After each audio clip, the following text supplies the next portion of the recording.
처음이 시작이 중요합니다. 그래서 천리길도 한 걸음부터다, 시작이 반이다, 이런 말들이 있습니다. 시작을 어떻게 하느냐, 그것이 미래를 결정하는 중요한 요인이 됩니다. 처음 시작을 잘못 연주하면 공연 내내 긴장되고 그 신경 쓰느라고 엉망이 되기도 합니다. 잘못 시작된 군대 생활, 군 생활 내내 고통과 괴로움을 겪기도 합니다. 잘못 치료를 받기 시작하면 그 다음에 많은 복합적인 어려움을 경험하기도 합니다. 그러니 시작을 잘 해야 합니다. 미국의 부통령이었던 험플리는 새로운 출발 정신, 이런 얘기를 자주 했습니다. 그런데 이분이 말년에 암 투병을 하게 됐는데 여전히 웃음과 유머를 잃지 않았다고 합니다. 그는 이런 말을 했습니다. 역경은 새로운 출발을 위한 자극일 뿐입니다. 역경은 약간 시간이 걸려야 해결되는 문제일 뿐입니다. 본문은 초대교회의 핍박이 시작된 이야기입니다. 핍박이 거듭되어져서 급기야는 스데반이 순교하기에까지 이릅니다. 처음 찾아온 환난, 처음 찾아온 핍박, 어떻게 반응하고 어떻게 극복하는가, 이것은 초대교회의 미래를 결정지을 만큼 아주 중요한 일입니다.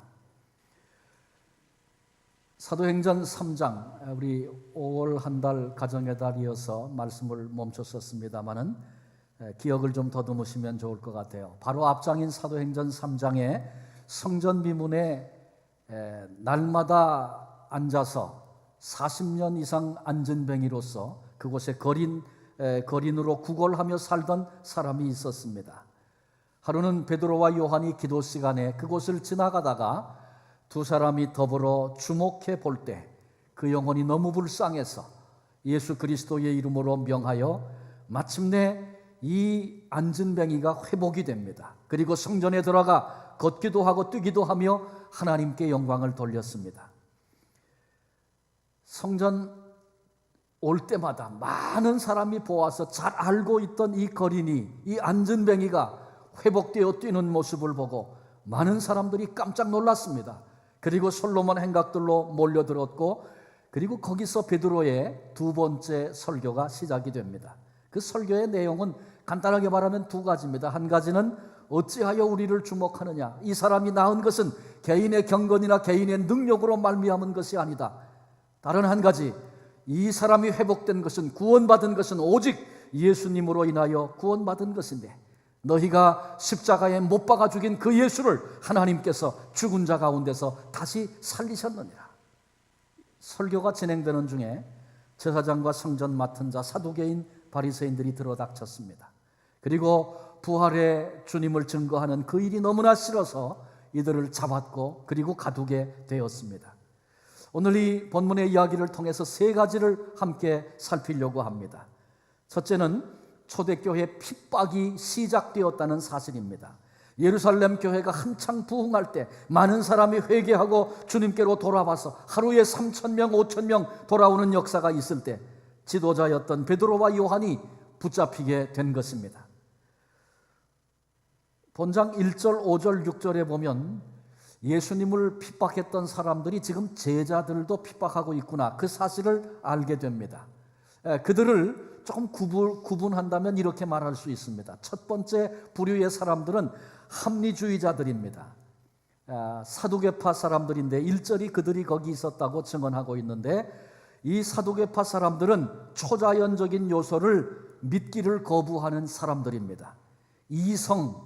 이성만을 신봉하는 사람들입니다. 이들은 부활이라든지 천국이라든지 지옥이라든지 천사, 마귀, 악령, 이런 것을 믿지 않습니다. 그래서 이 사람들은 믿는 사람을 보면 반감을 가지고 적대감을 가지고 심하면 핍박까지 하게 되는 것입니다. 지금도 예수님을 잘 믿으려고 하면 이 시대에도 합리주의자들로부터 공격을 받게 된다는 거 예측할 수 있어야 합니다.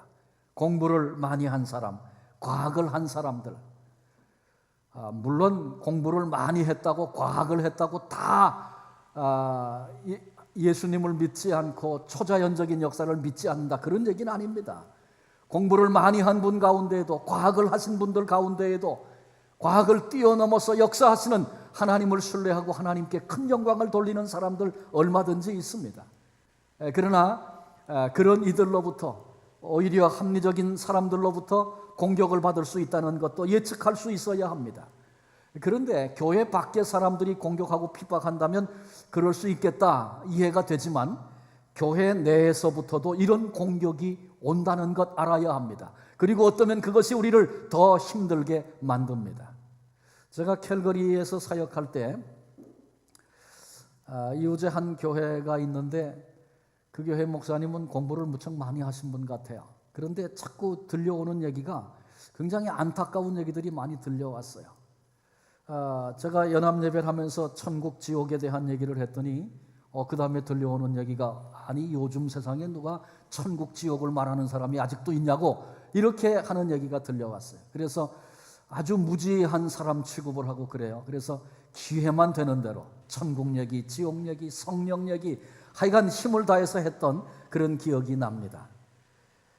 어쩌면 사두개인들의 후예가 지금도 있다는 거 여러분 예측하고 아셔야 합니다. 초자연적인 주님을 모시고 살면, 초자연적인 성령님이 우리 안에 계시면 우리의 삶 속에, 우리의 생애 속에 초자연적인 역사가 경험되는 건 너무나 자연스러운 일입니다. 그리고 초자연적인 결론 앞에 모든 인생이 서야 할 때가 있다는 사실, 우리는 분명히 알고 있는 사람들입니다.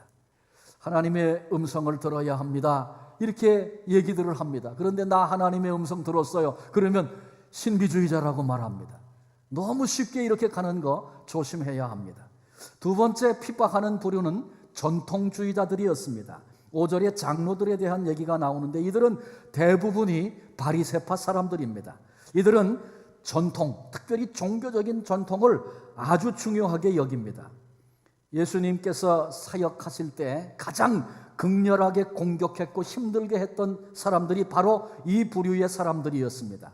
이들은 복음서에 보면 예수님과 논쟁을 벌이는 이야기들이 나오는데 그 내용들을 주목해 보면 구약이나 성경이나 진리를 가지고 논쟁을 벌인 게 아니고 언제든지 전통을 가지고 논쟁을 벌였습니다. 급기야는 예수님께서 전통을 무시하신다고, 지키지 않으셨다고 이단으로 몰아서 십자가에 못 박았습니다. 예수님께서 마태복음 15장 3절에 너희는 어찌하여 너희의 전통으로 하나님의 계명을 범하느냐, 주님이 이렇게까지 말씀하실 정도였습니다. 여러분, 참된 크리스찬들이 예수님을 잘 믿어보려고 하면 전통주의자들의 공격이 있을 수 있다는 것을 예측해야 합니다. 이 전통과 진리를 잘 구분해야 합니다. 한국의 초기 교회 예배당이 이렇게 기역자로 지어졌다는 거 여러분 혹 아십니까? 사진을 보신 분들 계실 거예요. 또 그때 일을 기억하시는 분들이 계실지 모르겠어요. 이렇게 기역자로 되어 있어서 요 꺾여진 부분에 강대상이 있고 이쪽에는 여자분들이 앉으시고 이쪽은 남자분들이 앉는 자리예요. 가운데 천막을 이렇게 막을 만들어서 치기도 했어요, 휘장을. 그래서 남자와 여자가 같이 예배하는 것은 그 당시에 상상도 하지 못했습니다. 근데 세월이 흘러가면서 이 가운데 막힌 것을 헐고 함께 남녀가 모여서 예배하는 예배당이 생겼습니다. 주변 교회들이 저거 이단이라고 다 얘기했습니다. 어떻게 남자와 여자가 같이 함께 모여 얼굴을 맞대고 예배할 수 있느냐, 그런 얘기입니다. 여러분, 이것은 전통의 문제지 진리의 문제가 아닙니다. 착각한 것입니다. 그러다가 어느 교회가 예배당에 의자를 만들어서 놓기 시작했어요. 그랬더니 아니 불경건하게 어떻게 바닥에 무릎을 꿇고 예배를 드려야지 의자에 턱 이렇게 앉아서 예배를 드린단 말인가. 그래서 예배 드릴 때 의자를 놓고 의자에 앉아 예배하는 교회를 이단이라고 얘기를 하고 싸움이 벌어졌습니다. 근데 세월이 흘러가니까 다 같이 모두가 다 예배당마다 의자를 놓고 앉게 됐어요. 그런 싸움은 다 사라졌습니다. 이것도 전통과 진리를 구분하지 못해서 그런 겁니다. 여러분, 어렸을 때 기억하십니까? 이 강대상에 아무나 못 올라왔죠. 신발 신고 올라올 수 있었습니까? 어림도 없습니다. 다 양말 신고 올라오든지 아니면 슬리퍼를 신고 올라와야지 여기 구두 신고 강단에 거룩한 곳에 어떻게 올라가느냐? 그것도 한참 논쟁이 됐었습니다. 그러면 여기만 거룩하고 다른 데는 거룩하지 않다는 말이냐? 신학적으로도 많이 싸움이 있었어요. 이것은 다 전통에 대한 문제입니다. 전통과 진리를 구분하지 못하면 이런 핍박이 오고 이것에 생명을 걸고 싸움을 하고 그렇게 되는 것입니다. 그러면 전통은 아무렇게나 다 해도 되는다 그런 말을 하는 것입니까? 그렇지 않습니다. 근데 전통이 진리를 모호하게 만든다든지 진리보다 전통이 앞서간다든지 그런 것은 용납하면 안 된다 그런 얘기입니다. 좋은 전통을 일부러 부시고 없애려고 할 필요는 없습니다. 그러나 전통이 진리보다 앞서가는 것은 그 전통이 깨지고 무너져야 할 것임을 우리들이 알아야 할 것입니다. 그래서 이런 전통에 대한 문제 때문에 핍박을 받는 사람들이 많이 있습니다. 그런 핍박이 올 수 있습니다. 세 번째는 현실주의자들입니다. 6절에 대제사장 그룹에 대한 얘기가 나오는데 그 가문이 다 거기 참여했다 그랬어요. 당시에 대제사장 그룹은 종교권, 경제권, 그리고 그때 로마로부터 유대가 지배를 받았는데 로마 사람들과 아주 가깝게 밀착이 되어 있었습니다. 그래서 자연스럽게 정치 권력을 가진 기득권자들로 이들이 존재했습니다. 이런 사람들은 현실에 지극히 만족하는 사람들입니다. 이들은 예수님께서 처음 사역을 하고 복음을 전할 때는 제사장 그룹은 고개도 돌리지도 않고 무시하고 그랬었습니다. 오히려 그때 반대하고 거부했던 사람들은 전통주의자 바리새파 사람들이었죠.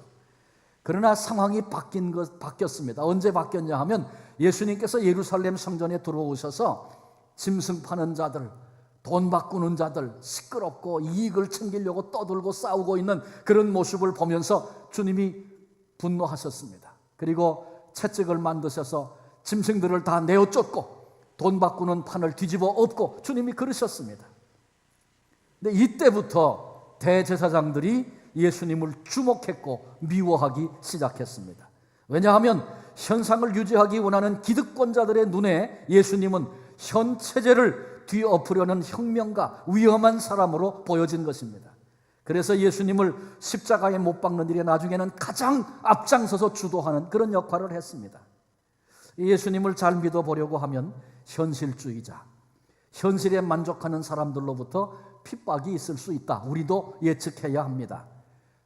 교회 내에도 그럴 수 있습니다. 교권주의자, 교단주의자, 이런 사람들 기득권에 대해서 조금만 공격해 보십시오. 무서운 핍박이 그들로부터 오는 것입니다. 이런 일이 현재에도 있다는 것 알아야 합니다. 자, 두 번째로 생각하려는 것은 그러면 왜 핍박이 있는가? 예수를 잘 믿으려고 하는데 왜 핍박이 있는가? 라고 하는 문제입니다. 예수를 잘 믿으려면 핍박을 예측해야 합니다. 그런 얘기를 제가 지금 말씀드렸잖아요. 왜 그렇습니까? 왜 예수 잘 믿으려는 사람들을 핍박하는 그런 세력이 있는 것입니까? 그것은 이 세상이 지금은 사탄이 활동하고 있는 영역이기 때문에 그렇습니다. 그러므로 모든 핍박 뒤에는 사탄의 장난이 있다는 사실을 우리가 즉시에 볼 수 있어야 합니다. 사탄 마귀가 싫어하는 일들이 있습니다. 한 두 가지만 예를 든다면 사람과 사람들이 가까워지는 것을 사탄은 싫어합니다.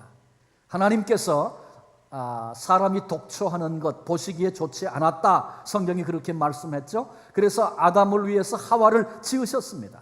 그리고 이들 부부가 하나가 되고 화합하는 것 하나님이 바라보시고 그렇게 좋아하셨습니다. 근데 마귀는 오히려 이런 것을 싫어합니다. 부부간에 그래서 불화하고 원망하고 손가락질하면서 당신 때문에 내가 이렇게 산다고 이렇게 말하며 살기를 사탄은 종용하고 있습니다. 친구 간에 이간을 붙이고 싸움을 하게 만들고 국가 간에 반목해서 전쟁을 하게 하고 교인들 간에 분쟁해서 교회가 분열되게 하고 이런 것을 볼 때마다 이런 일이 벌어질 때마다 박수치며 좋아하는 존재가 사탄 마귀입니다. 그런데 초대교회 어땠습니까?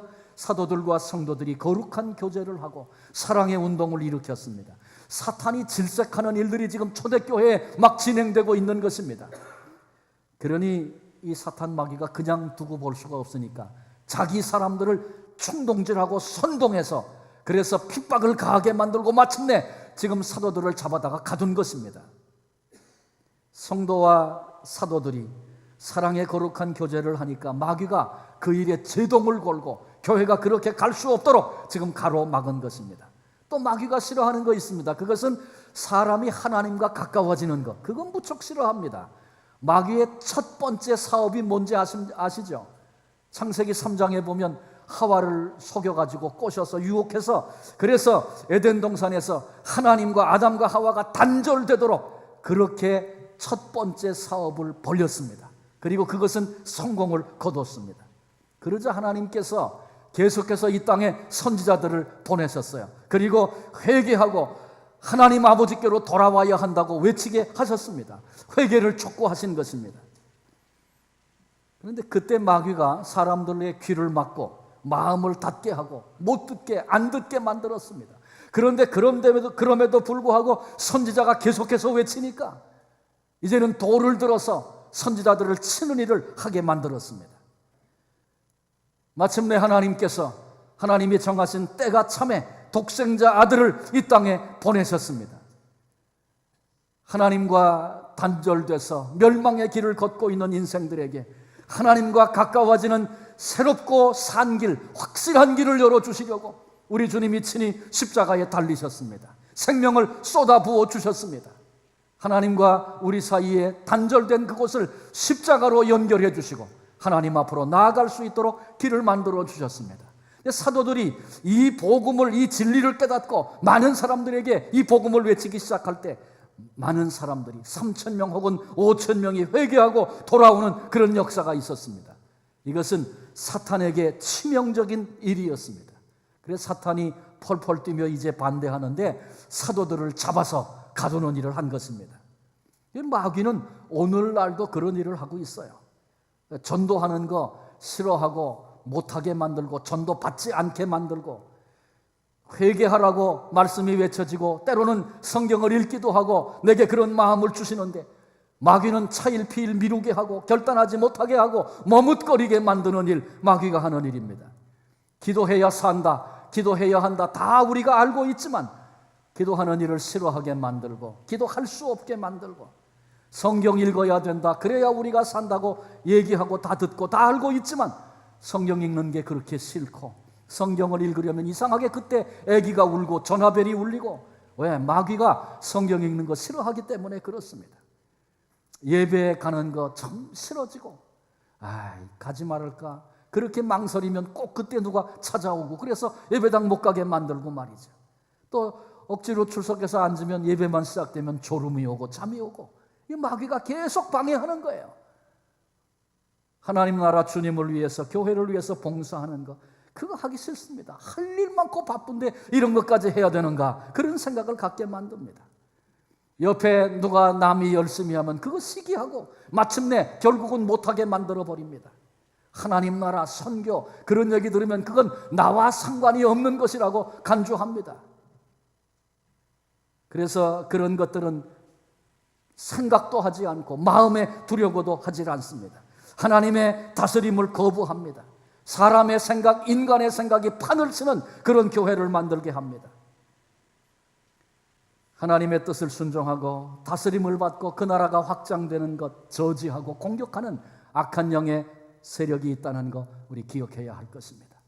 모든 방해하고 핍박하고 환난을 가져다 두는 그 뒤에는 이런 악한 영의 세력이 있다는 것 우리들이 알아야 합니다.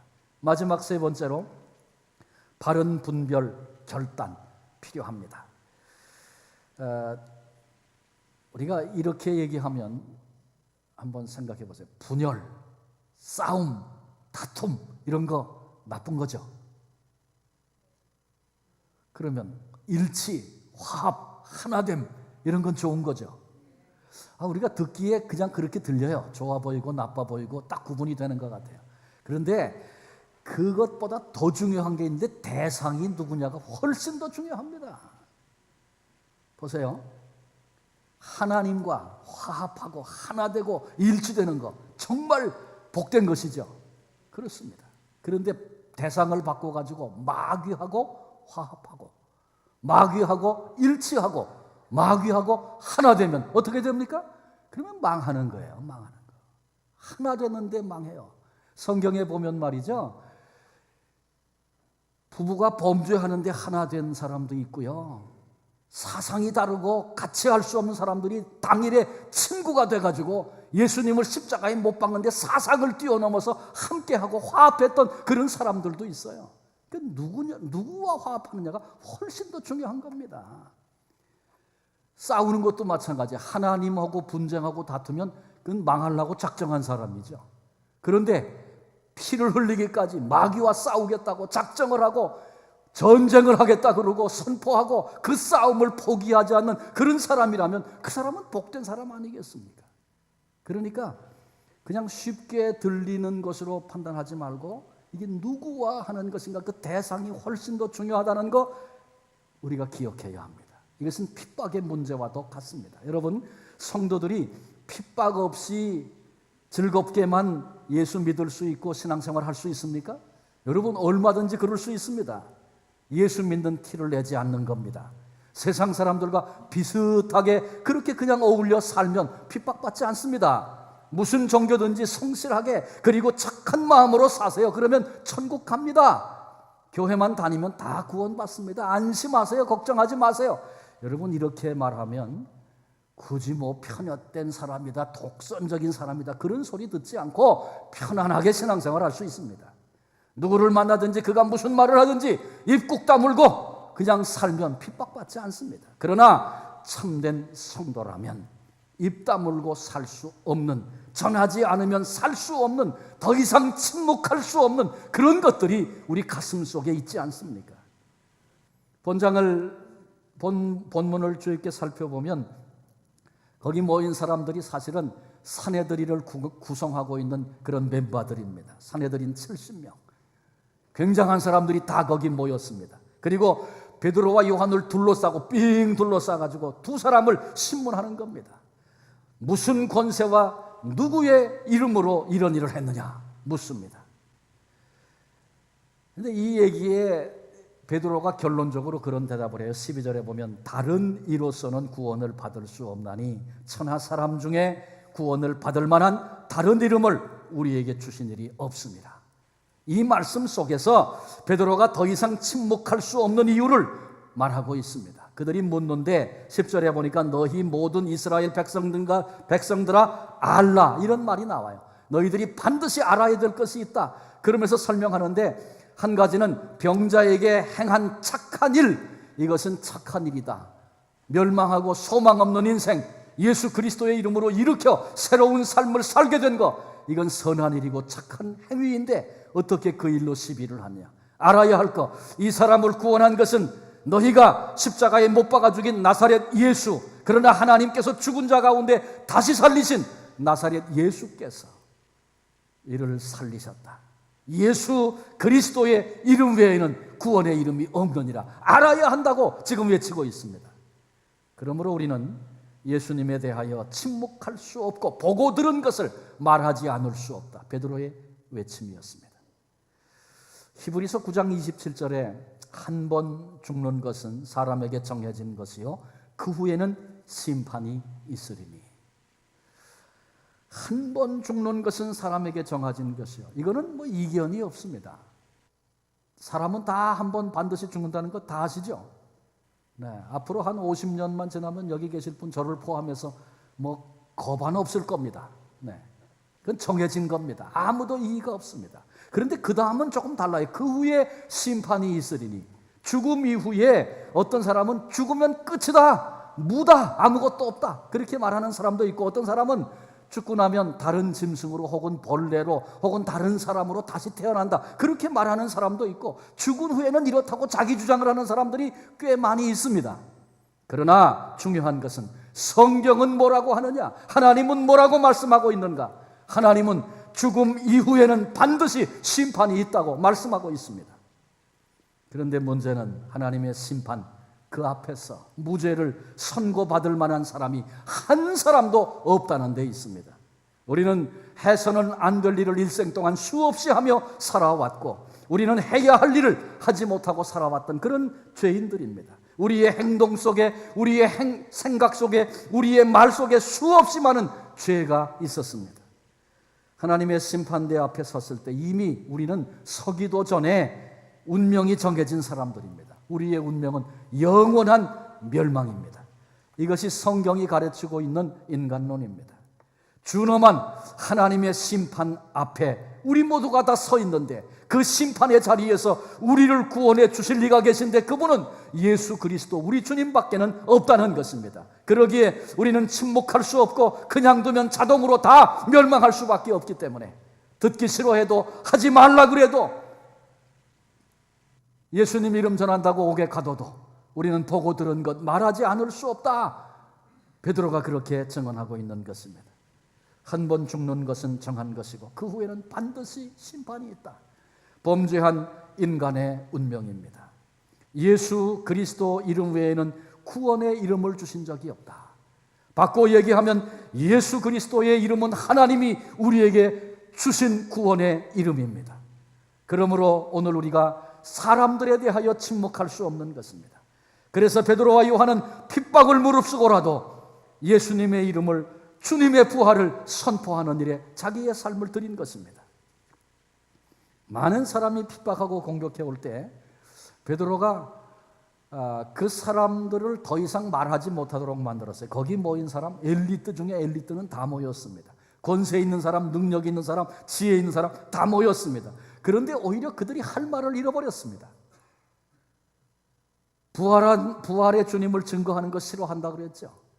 근데 거기 권세와 지혜와 지식을 다 가진 사람들이 베드로와 요한과 얘기하면서 더 이상 말을 못했어요. 그래서 좀 나가 있어라. 그리고 자기들끼리 비공개 회의를 합니다. 그리고는 뾰족한 수가 없으니까 내린 결론이 뭐냐 하면 경고했습니다. 도무지 예수 이름으로 말하지도 말고 가르치지도 말라. 그게 그들이 내린 결론입니다. 여러분, 지혜로운 자가, 권세를 가진 자가 예수님의 부활에 대하여 증거하는 게 그렇게 싫다면 주님이 부활하지 않았다는 증거를 대면 되잖아요. 여기 예수님의 무덤이 있는데, 여기 예수의 시체가 있는데 무슨 소리냐?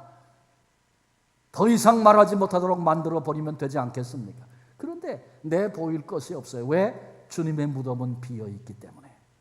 부활하신 주님을 목도한 사람들이 수없이 그 시대에 많이 있었고, 부활하신 주님이 이제도 살아계셔서 안전뱅이를 일으키고 새로운 인생을 살게 하신 그런 증거를 보여주셨으니 그 일에 대항할 만한 증거를 댈 수가 없는 것이었어요.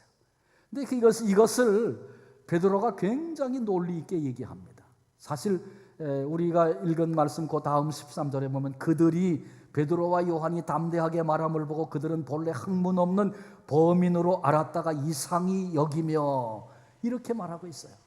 베드로와 요한 지식 없고 공부 못한 사람인데 어떻게 이런 말을 할 수 있는가? 깜짝 놀랐어요. 그 비결이 8절에 기록되어 있습니다. 8절에 뭐라 그랬어요?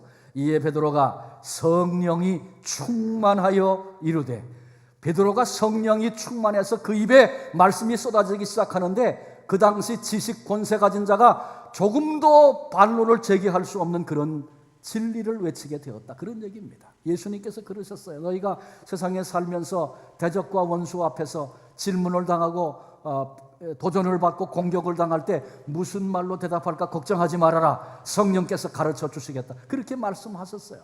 여러분, 전도할 때 복음을 전하고 혹은 우리가 또 핍박과 공격을 받을 때 내가 무슨 말을 할까 고민하고 머리로 생각하고 논리로 생각하고 그렇게 하지 말라는 거예요. 성령께서 가르쳐 주시겠다고 그랬어요. 그때 우리는 마음을 성령님께 드리고 성령께서 뭐라고 말씀하시는지 주시는 말씀을 그대로 전할 때 그 말씀이 지식을 깨뜨리기도 하고 권세를 무너지게도 하고 진리 앞에서 승리하게 하는 그런 일들을 경험하게 하시는 것입니다. 베드로가 그렇게 했어요. 그랬더니 그들이 또 의논하고 내린 결론이 위협을 하고 나가서 다시는 예수의 이름을 전하지 말아라. 이게 그들이 남긴 결론 아닙니까? 그때 베드로와 요한은 얼마나 담대한지 이렇게 말했어요. 하나님 앞에서 너희의 말을 듣는 것이 하나님의 말씀을 듣는 것보다 옳은가 판단하라. 너희 말 듣는 것, 사람 말 듣는 것이 하나님의 말씀 듣는 것보다 옳으냐? 하나님이 우리에게 하라 하시니 하란다. 너희가 판단해봐라. 우리는 보고 들은 것을 말하지 아니할 수 없다. 베드로와 요한의 담대한 외침이었습니다. 성령 충만하니 그들이 담대하게 되었고 지금 이런 핍박과 이런 일들을 도모하는 그 뒤에는 사탄의 세력이 있다는 것을 꿰뚫어 보고 분별하고, 그리고 결단하고 죽으면 죽으리라 작정하고 그들이 나아갔습니다. 마지막 결론은 21절에 이렇게 기록되어 있습니다. 관리들이 백성들 때문에 그들을 어떻게 처벌할지 방법을 찾지 못하고 다시 위협하여 놓아 주었으니 이는 모든 사람이 그 된 일을 보고 하나님께 영광을 돌림이라. 환난과 핍박 중에서 베드로와 요한이, 그리고 이 신문하고 재판하는 광경을 지켜보았던 모든 사람이 하나님께 영광을 돌리게 되었다. 이것이 본문 사건의 결론입니다. 이 이야기는 오늘 환난과 핍박을 받고 있는 사람들 가운데 성도들에게 용기를 주는 그런 말씀이 아닐 수 없습니다. 예수님을 핍박했던 사람들이, 제자들을 핍박했던 사람들이 오늘 나를 못 살게 굴고 있는 거구나. 그러니 그게 영광이고 감사일 수 있습니다. 베드로와 요한이 그랬던 것처럼 이제 더 이상 사람들을 두려워하지 않고 입을 열어서 내가 보고 듣고 경험한 것 나도 전하리라. 사람 말 듣는 것이 옳은가, 하나님 말씀 듣는 것이 옳은가, 너희가 한번 판단해봐라.